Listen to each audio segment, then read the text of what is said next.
Olá! A história do antigo Israel é, uau, uma verdadeira montanha-russa. Vamos mergulhar hoje na saga de uma nação que foi forjada, depois fraturada e que de alguma forma sobreviveu.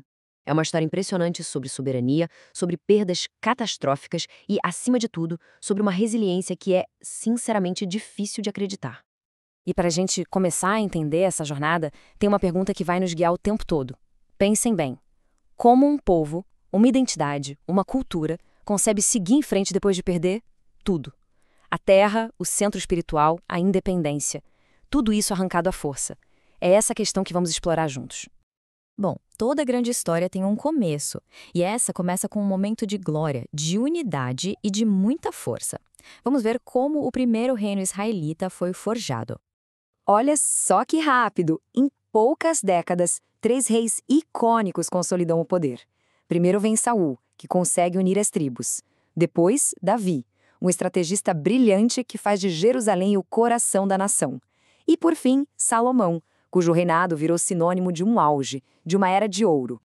E o grande símbolo do reinado de Salomão é este aqui, o primeiro templo. E olha, isso não era só um prédio bonito, não. Era a alma da nação, um lugar que unia fé, cultura e identidade, juntando todas as 12 tribos sob um único Deus e uma única capital. Era o centro de tudo. Mas, como a gente sabe, eras de ouro não costumam durar para sempre. Aquela unidade toda que parecia inabalável estava prestes a ruir, e isso abriu as portas para a primeira grande catástrofe da história desse povo. Então, Salomão morre e, bom, a conta dos seus projetos gigantescos chega. As tensões políticas que estavam ali só esperando uma chance explodem. O reino racha no meio. No norte fica o reino de Israel e no sul o reino de Judá, que ficou com o grande prêmio Jerusalém. Essa divisão foi um desastre. Virou uma briga de irmãos. E com eles enfraquecidos, viraram um alvo fácil para os impérios vizinhos que estavam só de olho. E essa vulnerabilidade, claro, levou ao inevitável. Em 586 a.C., o poderoso Império Babilônico, comandado por Nabucodonosor, invade Jerusalém, saqueia a cidade e faz o que parecia impensável: destrói completamente o Templo de Salomão. A escala da destruição é assustadora. Pensem nisso. Uma população de milhões de pessoas foi reduzida a apenas algumas centenas de milhares. Toda a elite da nação, os sacerdotes, os escribas, os artesãos, foi levada como prisioneira para a Babilônia. Não foi só uma derrota militar, foi a tentativa de apagar um modo de vida inteiro. Ali parecia o fim da linha.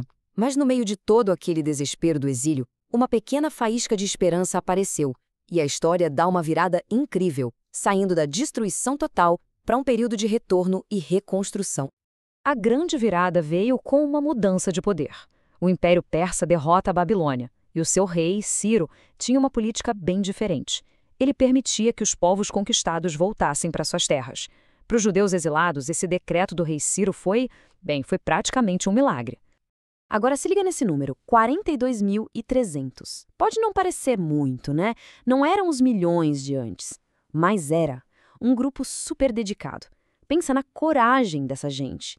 Eles eram os pioneiros, com uma missão que parecia impossível: voltar para uma terra em ruínas, enfrentar vizinhos que não os queriam ali e, mesmo assim, tentar acender de novo a chama da nação, uma tarefa monumental. Com o segundo templo de pé, a vida judaica começou a florescer de novo. Mas um novo império trouxe uma nova ameaça. E dessa vez, não era só sobre território, era uma ameaça à própria alma da cultura judaica. O nome desse desafio era helenismo. Depois de Alexandre o Grande, a cultura grega virou a moda, a força dominante. Para alguns, era o auge da sofisticação. Mas para muitos judeus, representava uma ameaça mortal às suas crenças, às suas tradições de um Deus único. Era um choque de mundos. E o conflito explodiu quando o governante da época, Antíoco, tentou proibir o judaísmo e chegou a profanar o templo. A resposta? A revolta dos Macabeus. Foi uma guerra de guerrilha, uma luta de Davi contra Golias, mas eles venceram. E essa vitória não só restaurou a liberdade religiosa, como também estabeleceu um reino independente de novo, sob a dinastia Asmoneia. Foi o último suspiro de soberania judaica na antiguidade. Só que essa independência era frágil. E no horizonte, uma nova superpotência estava crescendo, uma força que ninguém no mundo antigo conseguia parar: Roma. A chegada de Roma em 63 a.C. foi o começo do fim. Décadas de tensão explodiram na Grande Revolta de 66 d.C. E a resposta de Roma foi brutal.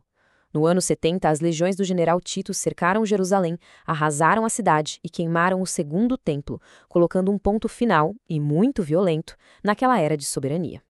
E isso nos traz de volta à nossa pergunta inicial, só que agora com um peso muito maior.